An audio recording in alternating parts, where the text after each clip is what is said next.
May nag-iisip tanan mga kaigsunan.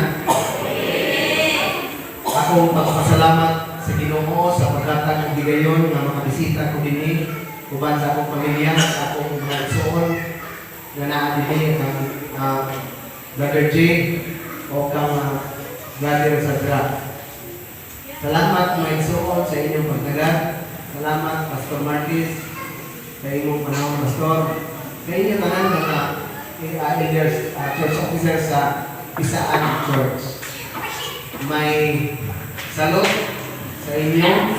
Sa inyong pagpagkaon ako sa God bless kayo ng pagkaon mga igsoon.